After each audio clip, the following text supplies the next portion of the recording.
Alhamdulillahi Rabbil Alamin alladzi anjala sakinah fi qulubil mu'minin liyajdadu imanan ma'a imanihi. Asyhadu an la ilaha illallah wahdahu la syarika lah wa asyhadu anna Muhammadan abduhu wa rasuluh. Allahumma salli wa sallim wa barik ala sayyidina Muhammadin wa ala alihi wa sahbihi ajma'in.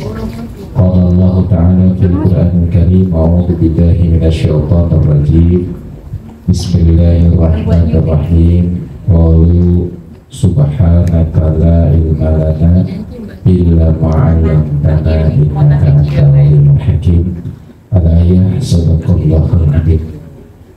Bapak Ibu yang dirahmati Allah, pertama-tama mari kita sama-sama panjatkan puja dan syukur kehadirat Allah Subhanahu wa Ta'ala. Alhamdulillah, pada pagi hari ini kita dipertemukan Allah dalam keadaan sehat walafiat. Mudah-mudahan pertemuan kita membawa keberkahan untuk kita semuanya, dan mudah-mudahan majlis ini dengan niat kita yang lurus karena Allah, diizinkan Allah menghadirkan para malaikatnya sehingga majlis ini menjadi raudhah. Siapapun yang berdoa di raudhah, insya Allah dikabulkan Allah Subhanahu wa Ta'ala. Baik Bapak Ibu, sebelum mulai kita izin untuk bersedekah dengan suratul Fatihah untuk saudara-saudara kita yang sedang sakit, ya. Yang kedua, sedekah suratul Fatihah untuk kiblat kita Palestina. Mudah-mudahan Allah berikan perlindungan, kebebasan dan kemenangan insyaallah. Yang pertama untuk Palestina dulu Bapak Ibu, mari kita sama-sama kita bersedekah dengan suratul Fatihah. Monggo dengan khusyuk membacanya. Mudah-mudahan ini sudah pertempuran ke-22 hari, ya. Semoga Allah izinkan segera dituntaskan, diberikan kemenangan, dan yang utama mudah-mudahan kiblat kita Al-Aqsa dilindungi Allah Subhanahu wa Ta'ala. Dikul itu solihin wa ila khususa ila hajati Qadiyatul Islam yang di Palestina. Al-Fatihah. A'udzu billahi minasyaitonir rajim. Bismillahirrahmanirrahim. Alhamdulillahi rabbil alamin. Arrahmanirrahim. Maliki yaumiddin. Iyyaka na'budu wa iyyaka nasta'in. Ihdinas siratal mustaqim. Shiratal ladzina an'amta 'alaihim ghairil maghdubi 'alaihim waladdallin. Amin ya rabbal alamin. Yang kedua, Bapak Ibu dirahmati Allah, kita bersedekah suratul Fatihah untuk saudara-saudara kita yang sedang sakit, terutama yang hari ini hadir yang sedang sakit. Semoga dengan suratul Fatihah yang kita baca Allah sembuhkan. Ada yang sedang sakit? Nah, siapapun sedang sakit, ya. Panjenengan namanya siapa Bu? Aisyah. Bu Aisyah. Bu apa Mbak? Ibu. Mbak Aisyah. Bu Aisyah, ya. Terus Bu Ira, ya. Ira. Siapa lagi? Baik, sehat Pak Imam. Baik, insya Allah kita sama-sama baca suratul Fatihah. Semoga Allah izinkan yang sedang sakit Allah sembuhkan, ya. Yang khusus, mudah-mudahan Allah berikan kesembuhan. Allahumma rabbana salli bika syahs biha sifat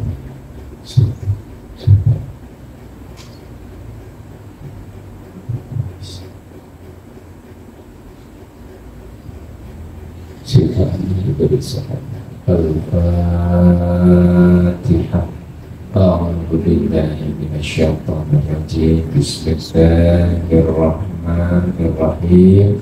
Alhamdulillahi Rabbil Alamin Ar-Rahmanir Rahim Maliki Yawmiddin Iyyaka na'budu wa iyyaka nasta'in Ihdinas siratal mustaqim Siratal ladzina an'amta 'alaihim ghairil maghdubi 'alaihim waladdallin. Amin ya Allah ya Rabbal Alamin. Baik Bapak Ibu, kita langsung sekarang masuk ke makalah berapa? 28. 28 ya. Yang kemarin sudah selesai ya? Baik. Sekarang makalah 28. Bismillahirrahmanirrahim. Mastawda'a fi ghaibi syara'iri dahara fi sahadati tawahiri. Mastawda'a fi ghaibi syara'iri dahara fi sahadati tawahiri. Apa yang tersimpan di kedalaman batin, dohara fi syahadati dawahir, akan tampak pada penampilan lahir. Itu artinya ya. Apa yang tersimpan di kedalaman batin akan nampak pada penampilan lahir. Ini makalah ke-28 tentang manajemen qalbu, tentang seni menata.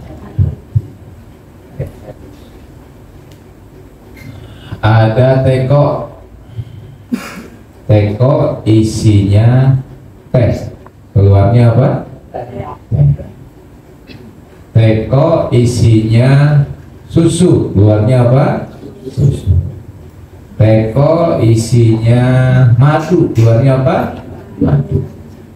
Jadi teko hanya mengeluarkan isi. Kalau isinya teh, maka keluarnya teh. Kalau di Sunda tehnya banyak, tinggi-tinggi. Ya.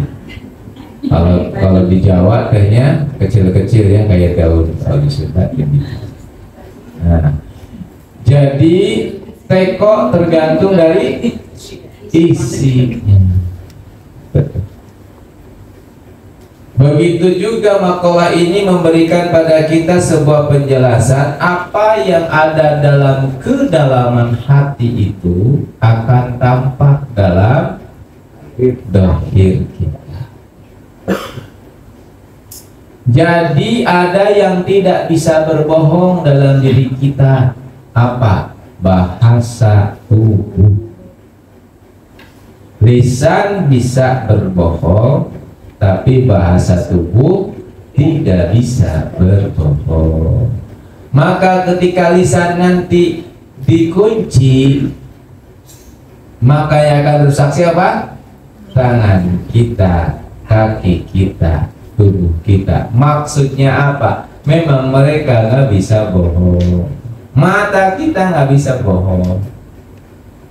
Bahkan ada pelajaran tentang lirik mata. Ya, ketika matanya itu berbohong, terlihat kemana dia meliriknya.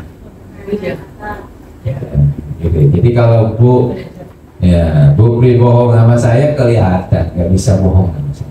Karena saya sudah mempelajari cara-cara seseorang berbicara, matanya kelihatan.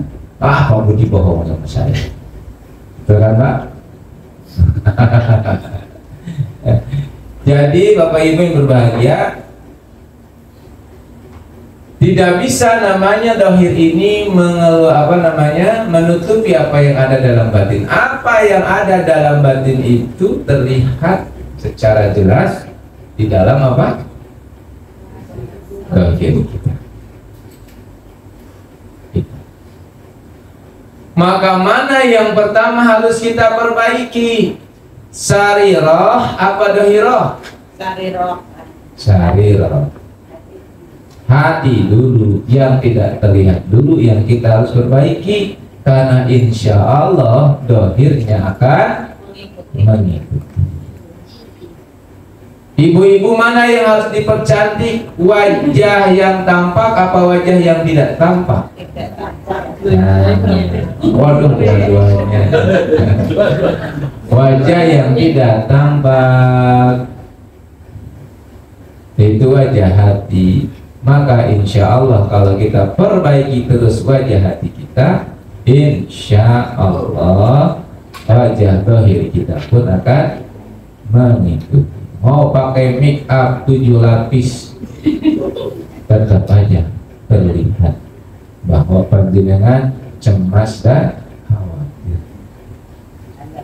Galau.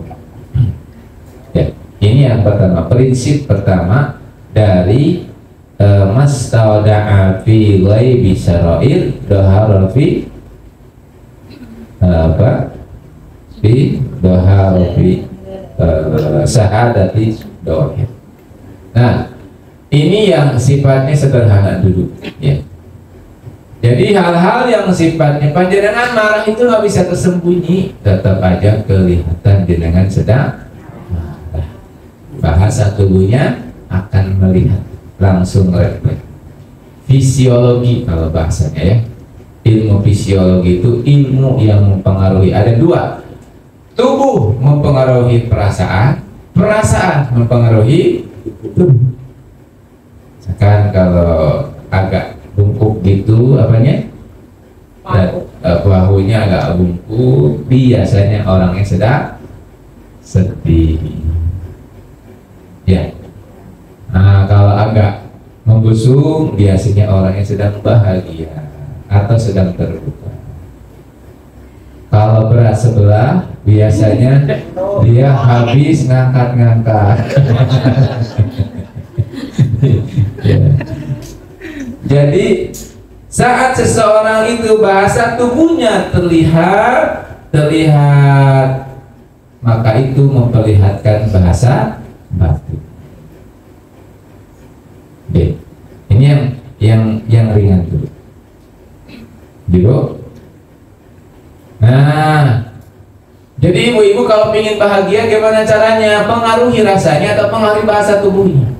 Jadi sedang malas, langsung dari dibusungin, langsung insya Allah nggak malas saat itu, terus duduk lagi kan, malas lagi.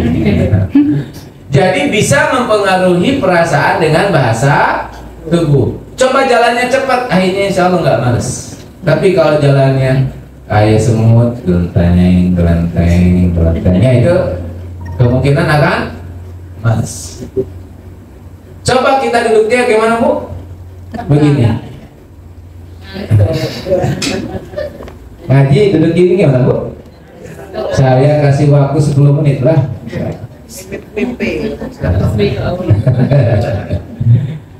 Atau duduk begini gimana? Beda, duduk gini berarti kita sedang fokus. Cuma memang gelombang yang masuk gelombang beta, ya. Alfa beta. Kalau gini kan gelombangnya alfa theta. Saya kalau ceramahnya gini, ibu-ibu enak kan? Gak enak ya? Usah ada males tidur. Ya, tidur ya. Nah, ini yang pertama Bapak Ibu rahmati Allah. Nah, sekarang yang paling utama adalah apa sih kepentingan beliau menyampaikan makalah ini yang berhubungan dengan ma'rifah. Ketika hati seseorang itu di dalamnya ada Allah, ketika seseorang di dalam hatinya ada kerinduan kepada Allah, kerinduan kepada Rasulnya, maka itu akan tampak dalam perilaku zahirnya. Akan tampak apa? Dalam perilaku zahir. Jadi kalau kita ingin tahu apakah saya ini rindu Rasul apa rindu Allah, lihat saja perilaku kita sehari-hari. Apa yang kita condongkan, di mana kita berada beraktivitas. Di tempat yang membuat Allah senang atau di tempat yang membuat Allah murka. Karena sangat bisa terlihat secara dohir orang-orang yang di batinnya ada ma'rifat kepada Allah. Nah, ada beberapa tanda orang-orang yang dekat dengan Allah, dan tanda itu terlihat di dohir. Kira-kira kita termasuk orang yang dekat sama Allah atau tidak? Itu terlihat secara tanda-tanda.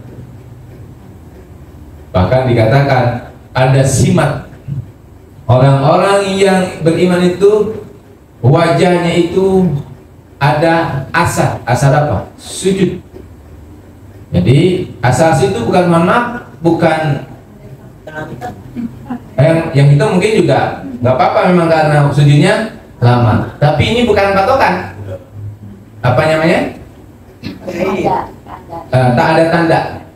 Yang disebut asar sujud itu adalah wajahnya bercahaya berseri, itu asal sujud. Bagaimana kalau hitam? Alhamdulillah, memang beliau terbiasa sujud karena senang. Wah, kalau orang yang sudah terbiasa sujud dan nangis itu kelamaan jadinya lupa, jadinya ininya apa? Berhitam, asal sujud.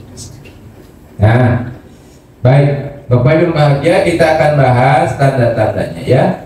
Tanda-tanda orang yang ingat sama Allah, dekat sama Allah. Yang pertama, tanda yang pertama Bapak Ibu yang dirahmati Allah adalah dia yang setiap disebut nama Allah bergetar hati, wajilat qulubuhum, hatinya bergetar. Ada suara adzan yang berkumandang, Allahu Akbar, Allahu Akbar, desakan itu. Maaf ya, suaranya ketinggian. Ya, nah, jadi ketika kita ini mendengar adzan, terus apa? Bergetar hatinya, itu tanda kita rindu sama Allah. Tapi kalau ada adzan, Allahu Akbar, Allahu Akbar, terus apa? Kita ucapkan sholat meneh, sholat meneh. Nah, berarti dia hatinya tidak rindu sama Allah.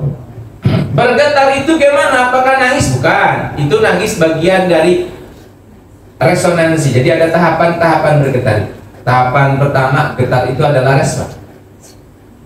Ada langsung lepas semuanya, terus wudhu, itu bergetar. Ada yang Allahu Akbar nangis, bergetarnya nangis, ya Rabb dipanggil dan bersegera. Itu betul level yang selanjutnya.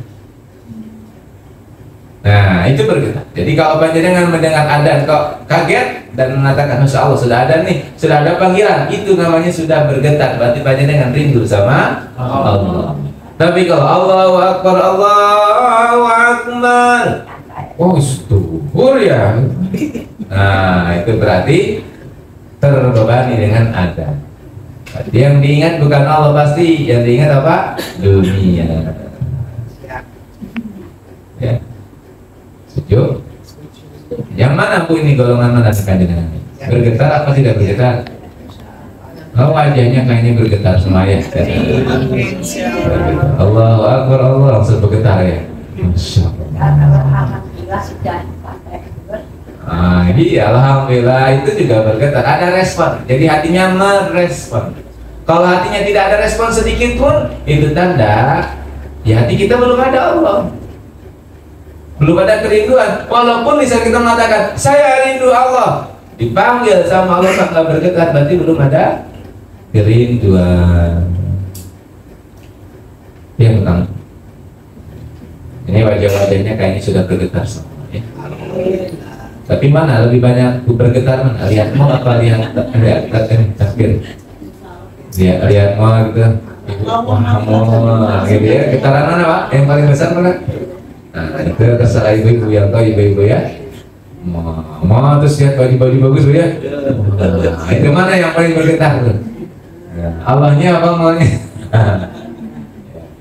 Nah, jadi Ketika kita ada getaran ketika disebut nama Allah, maka itu tanda hati kita sudah ada Allah. Mohon maaf, hati yang selamat itu adalah hati yang di dalamnya ada siapa? Allah. Ya. Pertama nih, saat disebut nama Allah, wajilat qulubuhum, hatinya bergetar. Saat dipanggil Allah dengan panggilan-panggilan yang ada yang Allah cintai, subhanallah, Allahu akbar, astagfirullah, getar hatinya, kangen sama Allah. Nah, itu namanya ada Allah di dalam hati. Itu yang pertama. Yang kedua, saat dia meninggalkan ketaatan, ada perasaan sedih, ada perasaan menyesal. Aduh, ketinggalan sholat jamaah nih. Aduh, ketinggalan sedekah nih. Insya Allah. Ada perasaan apa? Sedih gitu.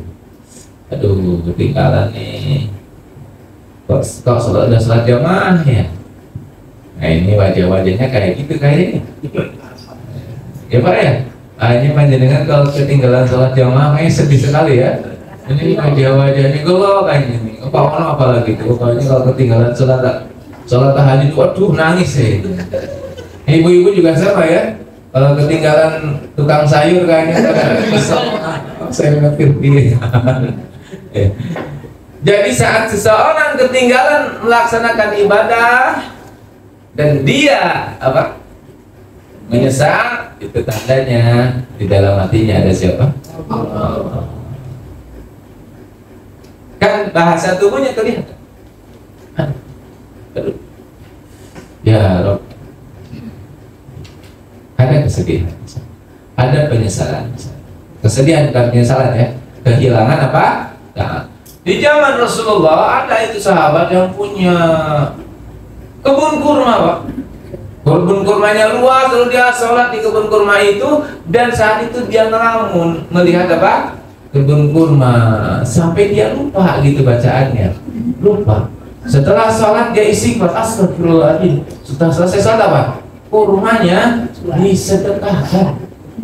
Kebun kurma yang disedekahkan kepada Rasulullah untuk umat Islam. Masya Allah. Bu, Pak, kalau panjenengan saat sholat ingat HP, langsung sedekahkan ke saya. Saya terima. Oh, ini kayak iPhone ya. Jadi para sahabat itu begitu. Jadi ketika beliau ini kehilangan sesuatu, sedih bakal ditinggal, dilepas. Saking apa? Cintanya kepada Allah. Itu ada itu kelihatan. Ada kelihatan. Itu yang Bapak. Kedua. Jadi sedih ketika kehilangan.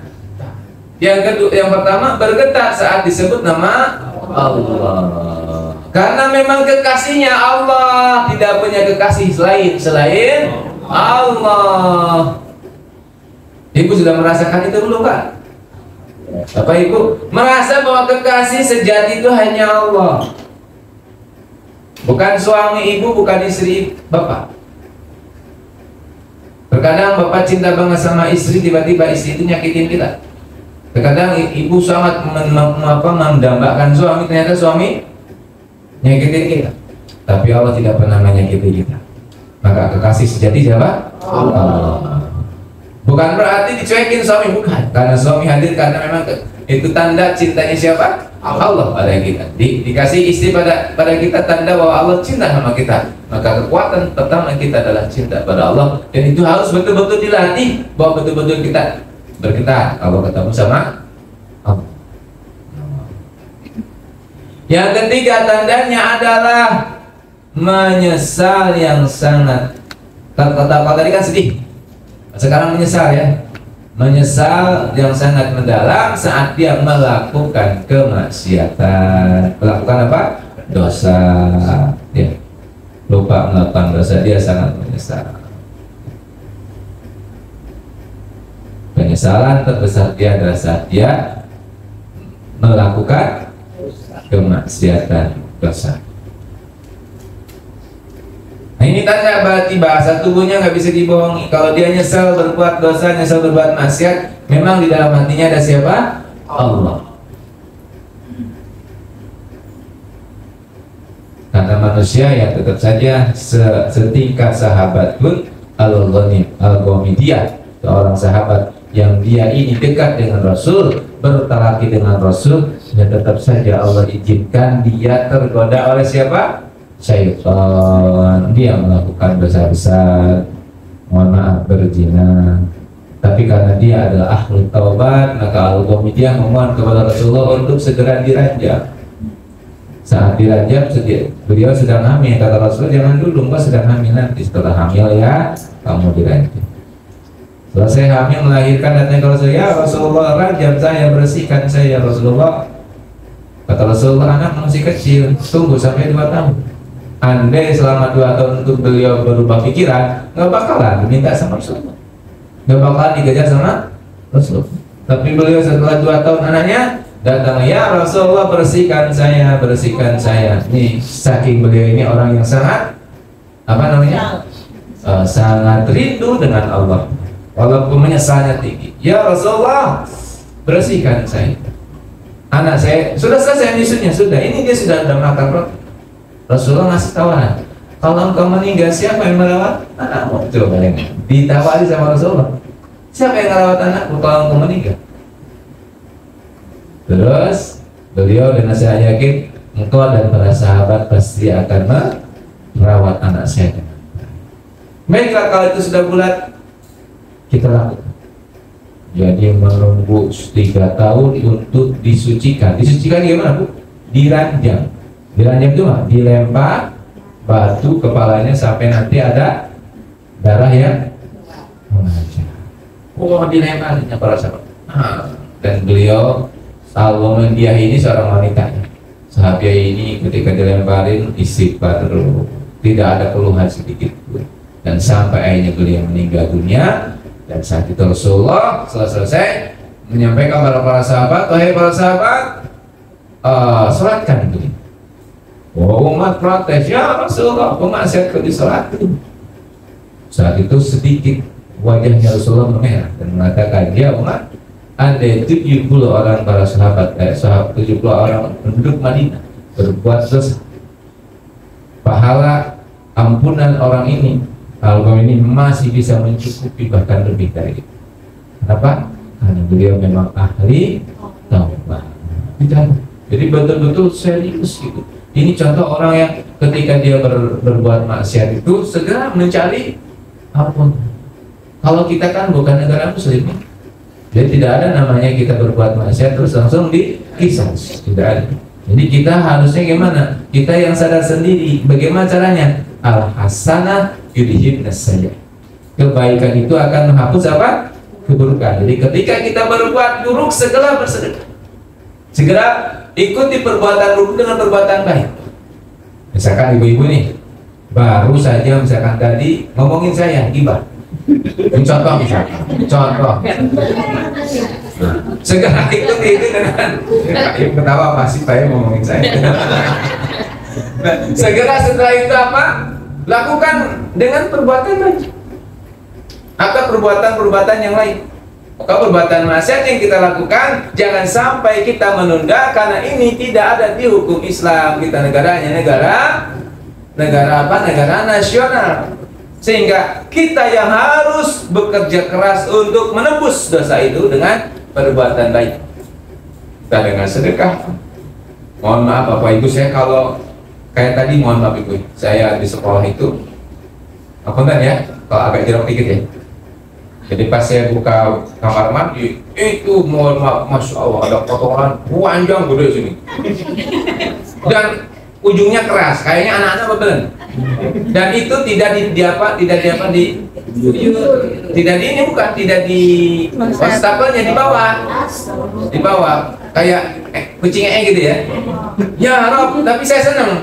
Ini ada tugas saya untuk bersihin. Segera pakai masker, saya bersihin. Walaupun mohon maaf ya, ini pelajarannya. Ternyata kalau kotoran orang kok mual ya. Tapi kalau kotoran sendiri enggak ya. Tapi kalau kotoran orang kok mual.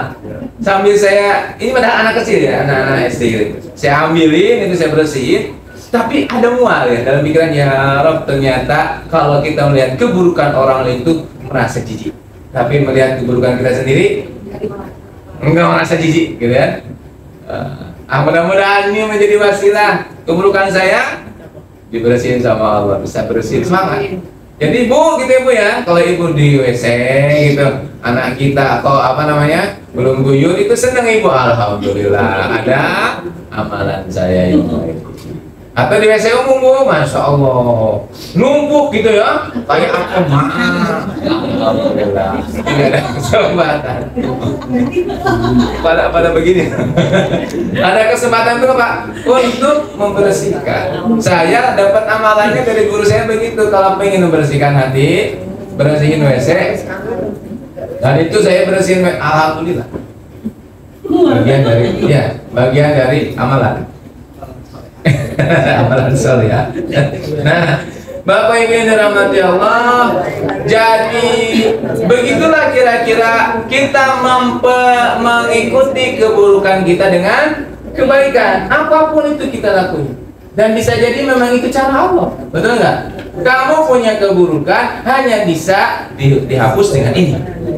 Maka ini harus kamu bersihin, jangan orang lain. Walaupun kamu mual-mual, nggak apa-apa, itu adalah kiparat. Terkadang Allah memberikan kepada kita sebuah kondisi di mana kita harus berbuat baik. Contoh, ada kucing kelaparan. Ini mungkin adalah amalan yang bisa menghapus dosa-dosa yang kamu istighfari tapi nggak bisa terhapus-hapus. Ini cara. Karena Allah sayang. Jadi harus dengan sangat apa Bu? Peka dengan semua pesan yang Allah berikan. Betul? Sering kayak gitu Bu, entah ada tai kucing di depan rumah, entah ada kucing kecil yang kurus datang ke rumah kita pengen minta makan, entah apa saja, itu kiriman dari Allah untuk kita, kalau kita paham, untuk apa? Kita berbuat baik kepadanya, sehingga apa? Yang kotoran ini ya Bu, harus peka, karena kita tidak di zaman algomedia. Tapi Allah sayang, kita dikasih oleh Allah sesuatu yang mungkin kita harus melakukan. Kayaknya Ibu juga gitu ya. Kalau di WC kotor, Ibu kan orangnya baik ya, langsung alhamdulillah langsung dibersihin ya Bu ya.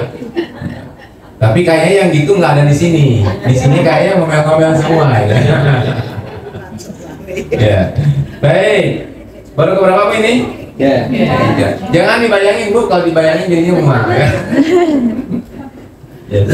Baik, sekarang yang keempat Bapak Ibu yang dirahmati Allah, gimana cirinya orang yang dekat dengan Allah itu Bapak Ibu? Hatinya tenang. Hatinya apa?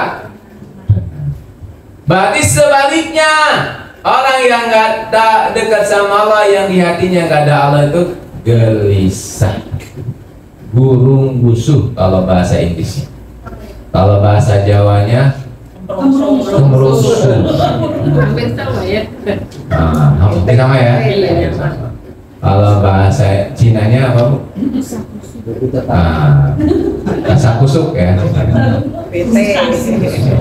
Rasa kusuk. Jadi Bapak Ibu dirahmati Allah, ciri orang yang di hatinya ada Allah itu tenang. Tenang apanya?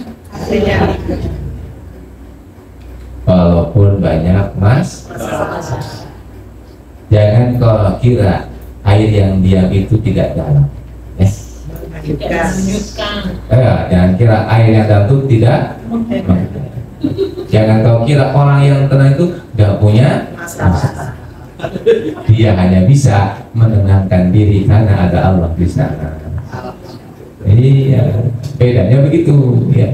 Kalau yang khawatiran, cemasan, itu memang dia punya masalah, tapi tidak dibersamai oleh Allah. Kalau yang tenang, damai, dia punya masalah, tapi ada Allah.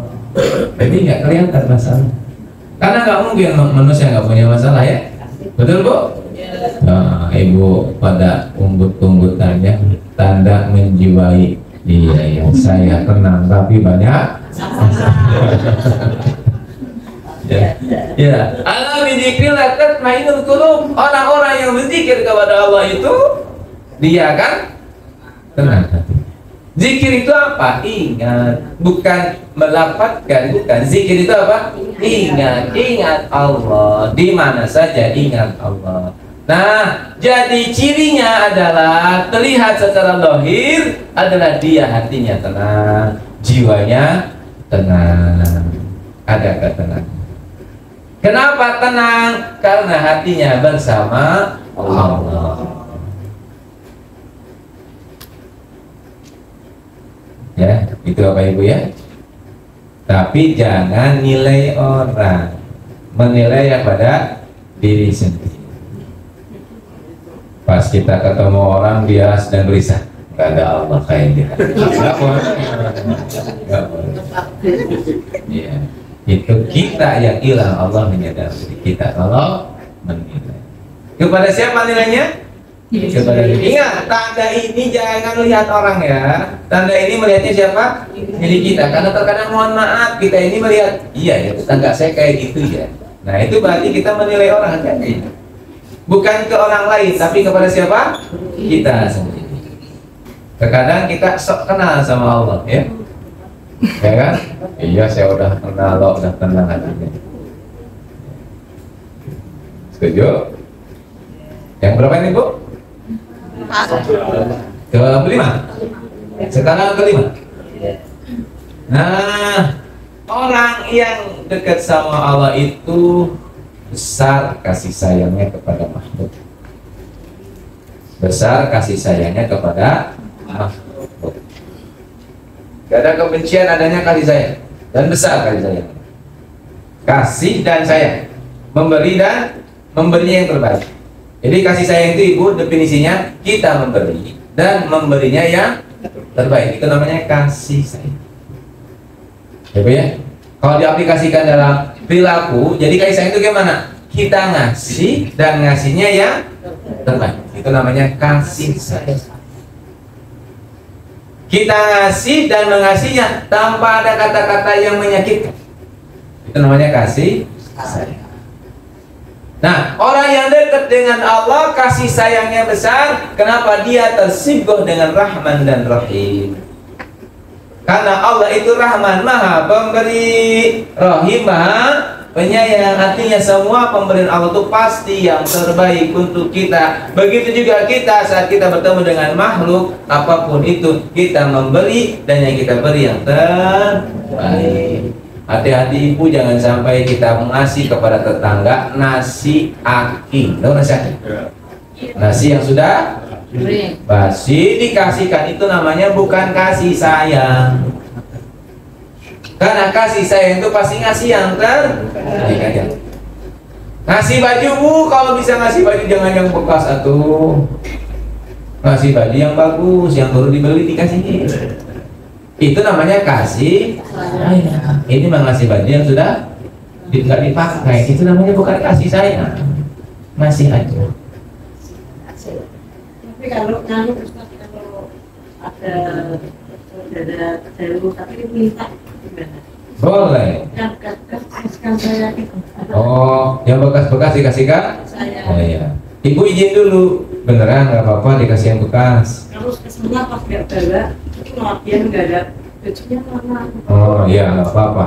Nah, nanti di mix Bu, yang bekas dikasih, yang baru. Iya sama. Ya tadi ada. Ya. Gitu. Jadi besok Bu ya, kalau Ibu mau ngasih baju, cari yang bagus. Dan yang baru jangan yang 25.000 harganya.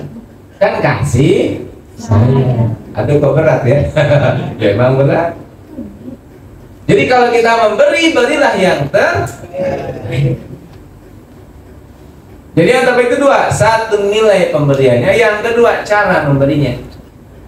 Walaupun nilai pemberiannya 10 juta, tapi cara ngasihnya dilempar ke mukanya, itu nggak kasih sayang. Kasih ajar. Kurang ajar ya. Nah, tapi cara ngasih itulah yang membuat orang itu akan baik. Ya Pak ya, ngasih ke istri itu mohon maaf, ya kan? Nih gaji, ini hadiah terindah dari bapak ya, gaji bapak. Jadi, sudah dipotong 90%. Jadi lembut gitu Pak ya, dan sudah dipotong berapa? 90%. Insya Allah. Itu suami yang cerdas Pak. Ya. Nah, Masya Allah. Jadi kasih sayang bagi makhluknya sangat besar. Pak ngasih ke semut juga sama, gulanya agak banyak dikit ya. Kasih, mut makanmu ya. Begitu. Ke kucing juga begitu, jangan kepalanya pindang. Kalau bisa semua pindangnya dikasihkan. Berapa sih ku pindang? 5.000 ya? 10.000. Nah, kasihlah buat biasanya kita ngasih ke kucing apanya Bu? Durinya. Kasih kucing tetap durinya. Berarti kita cuma ngasih aja. Ini kasih sayang. Nah, nggak apa-apa Bu kalau masih gitu, nggak apa-apa. Cuma kalau kita ingin tahu tanda orang-orang yang sudah mengenal Allah, di hatinya ada Allah, pasti ngasihnya apa? Yang terbaik. Kepada siapa saja makhluk Allah. Kepada anak yatim masih yang terbaik. Kepada adik, pada kakak, pada orang tua pasti ngasih yang terbaik. Bu, kalau ada tamu biasanya makanan yang diberikan itu semua diberikan apa hanya beberapa saja? Semua. Alhamdulillah.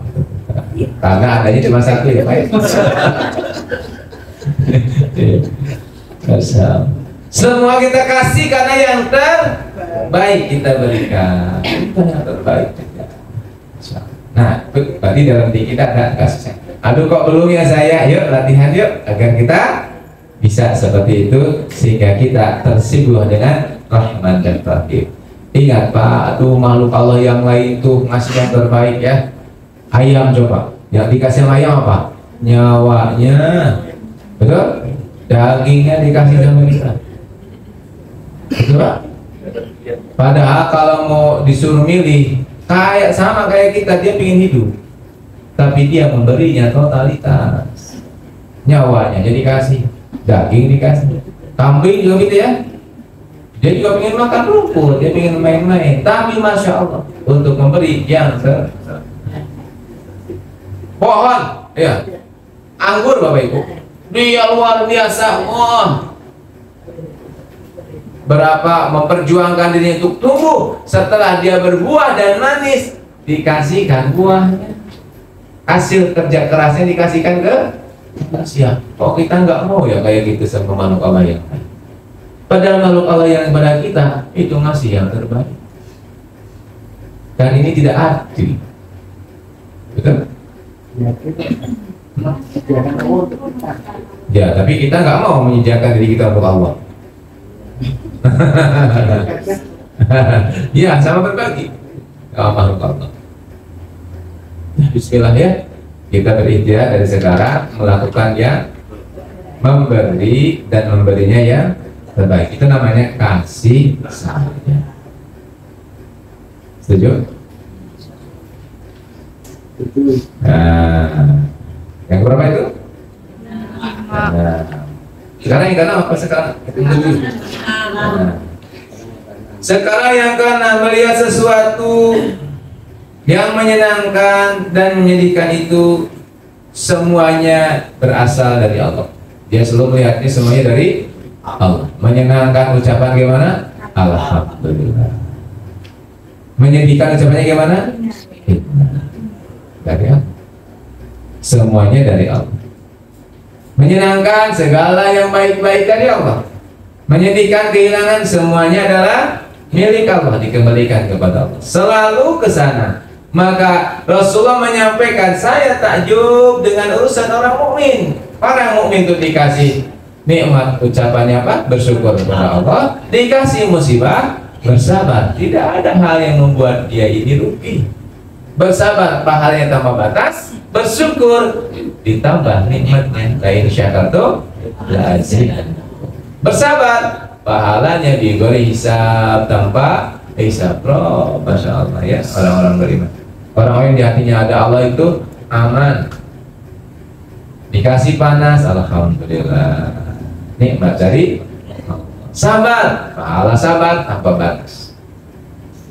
Sudah saya sampaikan ya, pahala apa? Pahala Lailatul Qadar 1000 bulan sudah ada hitungannya. Tapi pahala sabar di ghairi hisab tanpa Masya Allah. Enak sabar. Terus positif nih. Kayak ini saudara kita ini Pak Budi, Masya Allah, dikasih ujian sama Allah, kakinya ditakdirkan Allah ya diuji, tetap aja tersenyum. Sekarang bisa berangkat lagi walaupun pakai Robbana, jadi saksi insya Allah.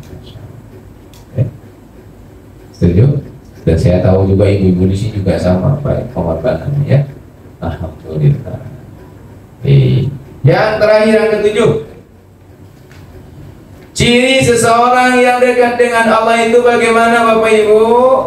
Nah, yang ketujuh yang paling terakhir, ciri utamanya adalah dia selalu melihat di belakang sesuatu ada Allah. Jadi dia tidak bisa melihat bagaimana mik itu didirikan, tapi melihat siapa yang mendirikan mik. Betul?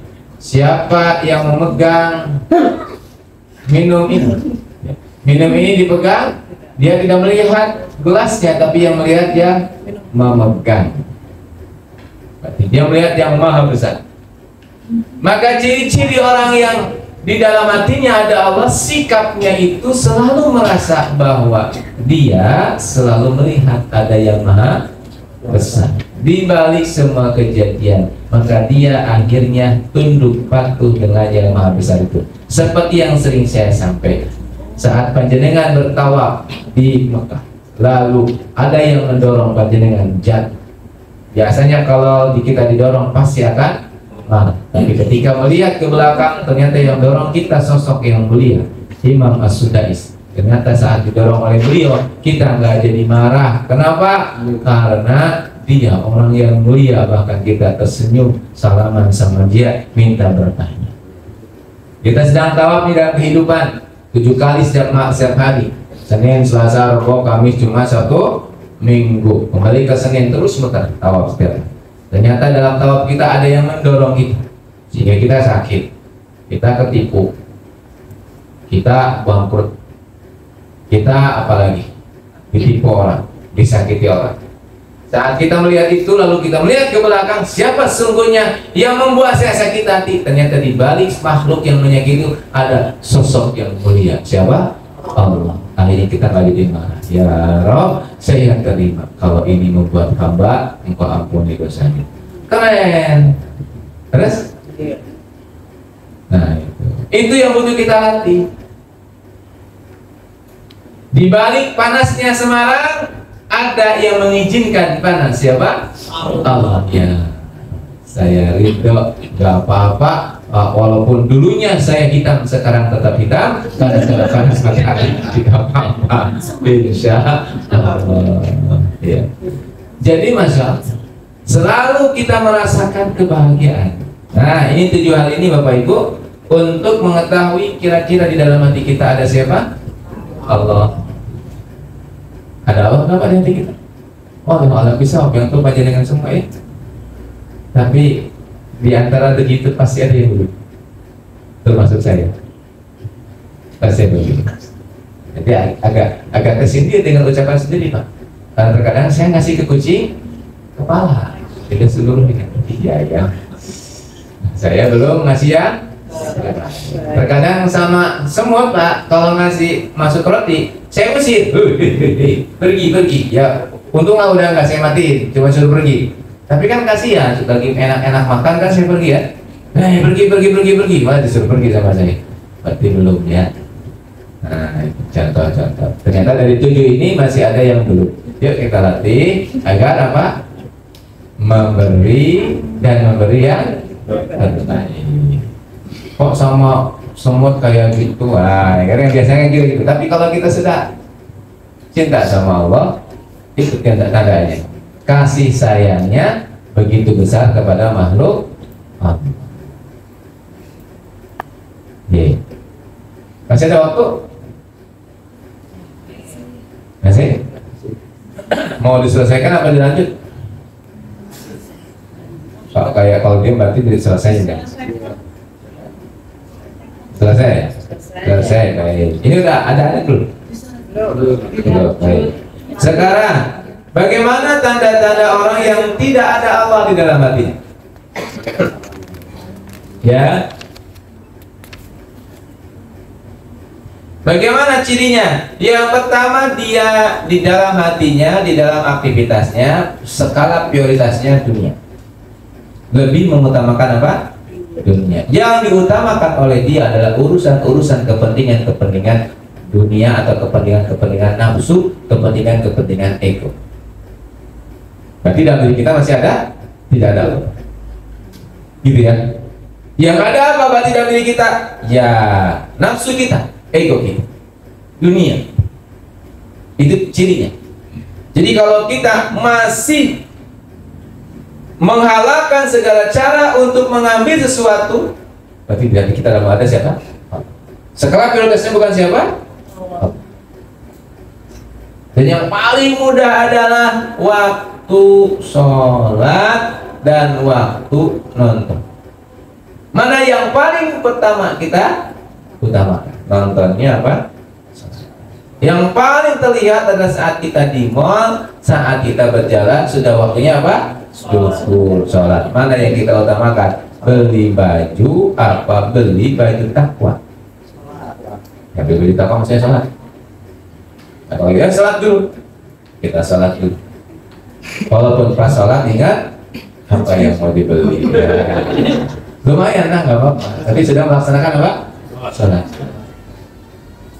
Jadi skala prioritas kita dalam hidup ini masih dunia. Skala prioritasnya masih dunia, masih ego kita. Berarti belum ada. Ya. Masih sering mementingkan dan memenangkan kepentingan ego kita daripada kepentingan agama kita. Contoh sederhana adalah kehidupan kita di dalam keluarga. Apa kepentingan akhirat kita? Berakhlak baik kepada istri. Kata Rasulullah, sebaik-baik akhlak seorang laki-laki itu adalah yang terbaik akhlaknya kepada istri. Namun mohon maaf, karena kita laki-laki, kenapa? Karena kita laki-laki, masya Allah, egonya kan tinggi pak. Nah, yang kita utamakan apa? Ego kita. Nah, berarti belum ada siapa. Begitu juga seorang istri. Sebaik-baik istri itu yang insya Allah dia akan mendapatkan ampunan Allah, surga Allah menanti adalah dia yang taat kepada suami, hormat kepada suami, gitu ya. Tapi karena kita punya ego dan melihat suami kita, aduh mohon maaf, dia kayaknya pendidikannya di bawah saya, kepintarannya di bawah saya, penghasilannya di bawah saya. Aduh, kayaknya kok kalau saya suruh taat pada dia, mikir-mikir lagi deh. Nah ini ego kita.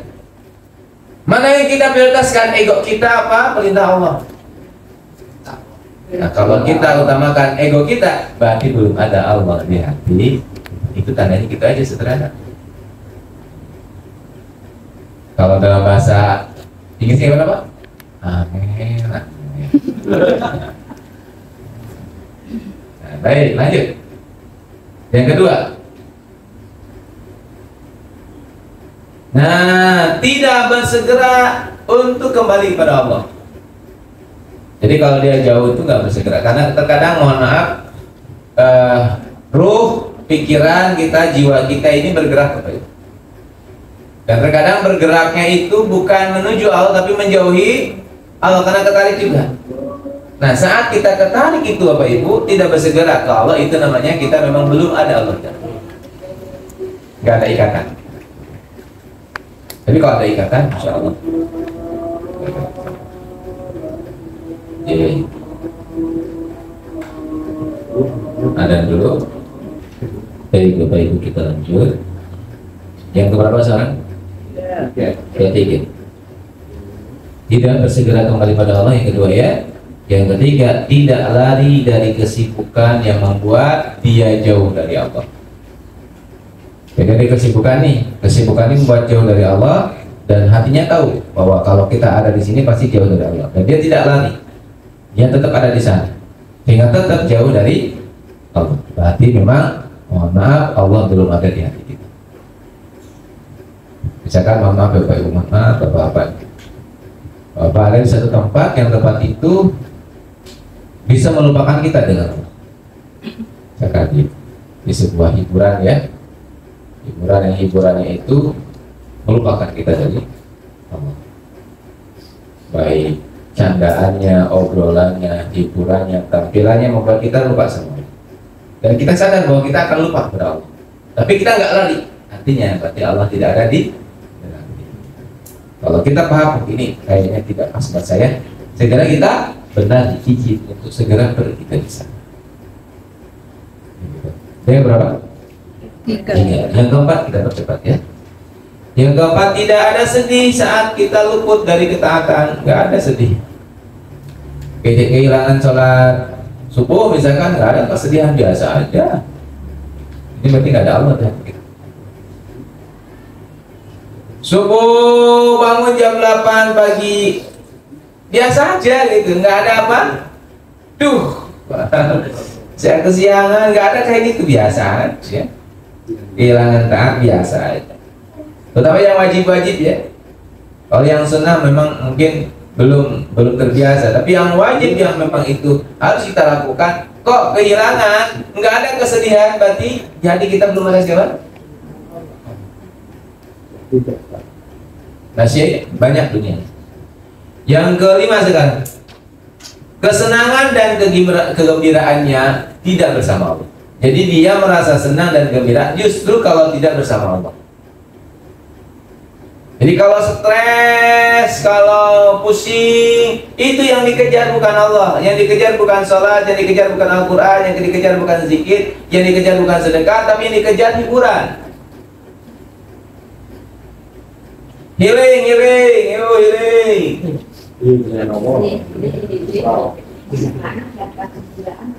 Kesenangan dan kegembiraannya tidak bersama Allah. Pokoknya saya mau healing, capek, masak terus di rumah terus mau healing. Izin Pak yang mau healing sama siapa teman-teman? Ya, healingnya kemana? Ke mall. Dan dia merasa gembira dengan lima itu daripada salat. Nah, dia merasa bahwa healing saya adalah mall. Padahal healing yang terbaik apa? Salat. Nah, tapi kayaknya ibu-ibu kayaknya kalau saya kerjanya ini healingnya adalah salat ya. Wajahnya sejuk-sejuk ya, seperti pohon mangga. Insya Allah. Jadi healingnya adalah salat, zikir, tahajud, baca Quran. Boleh tadabbur alam, boleh sambil tadabbur alam sambil zikir. Masya Allah. Lalu yang keberapa nih? Keenam, tidak peduli dengan makhluk Allah. Semut keinjak ora PTN. Ya. Kesiram air panas, tak apa-apa. Kecoa salah mendarat, pijak. Ya Bu ya. Kecoa kalau salah mendarat diinjak Bu ya. Harusnya langsung diperbaiki ya, langsung agar mendaratnya bagus ya. Karena bisa jadi ini dia baru saja menikah ya. Ya kan? Terus kalau kita injak kasihan kan itunya siapa? Pengantinnya. Atau kasihan dia mungkin seorang ibu yang masih punya anak kecil-kecil, ibunya keinjak, anak-anaknya nyari-nyari, ibu kemana, nggak ada, ternyata ada yang nginjak manusia. Aduh, kasihan. Apa kayak gitu? Ya, terserah panjenengan dah. Kalau itu terlalu berlebihan, monggo, itu kan ukurannya adalah masing-masing ya. Ukurannya siapa? Masing-masing. Tidak bisa disamain. Tapi kalau kita sedang punya masalah, Bu, sedang punya dosa, itu biasanya Allah tampakkan banyak hal. Ya. Tampakkan banyak hal. Ya Allah, saya menyesal, saya punya dosa, saya berbohong nih. Ya, tiba-tiba di depan rokok itu ada serangga yang salah mendarat. Nah, ini sebetulnya tanda dari Allah. Benerin. Terserah, setelah dibenerin keinjak orang ya, itu bukan urusan saya. Tapi yang penting saya sudah benerin. Bisa jadi itu adalah pelebur dosa saya.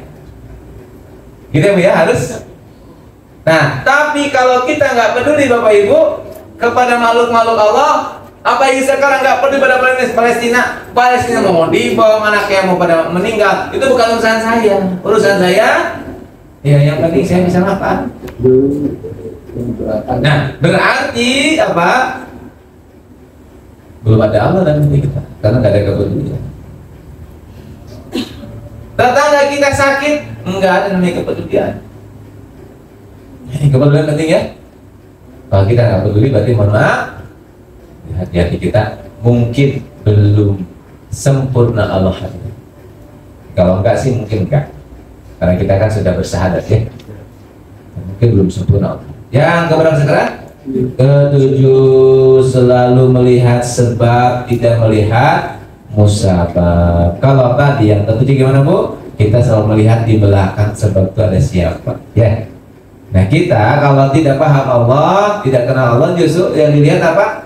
Sebabnya. Gara-gara Pak Ustadz ini terlambat, akhirnya saya juga terlambat. Nah, yang menjadi masalahnya siapa? Pak Ustadz. Bukan kenapa Pak Ustadz terlambat, siapa yang mengizinkan terlambat. Nah, ini namanya pembelaan. Pembelaan. Oh, Pak ini senang sekali. Ya.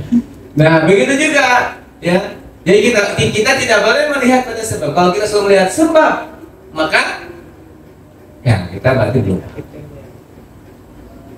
Gara-gara saya masuk organisasi ini, organisasi akhirnya saya tidak jadi tuh. Sekolah lagi, harusnya saya udah jadi profesor, sekarang pulang gak jadi siapa-siapa. Ini gara-garanya saya. Nah, berarti gara-gara itu namanya kita belum kenal siapa? Allah. Kita begini memang sudah yang terbaik dari Allah. Gara-gara si ibu ini loh, hari ini saya akhirnya kayak begini. Jadi selalu lihat apa? Sebab. Dan yang kayak gitu tidak datang. Yang datang di sini orangnya solihah semua. Oh Pak Im ikut amin solihah Pak Im.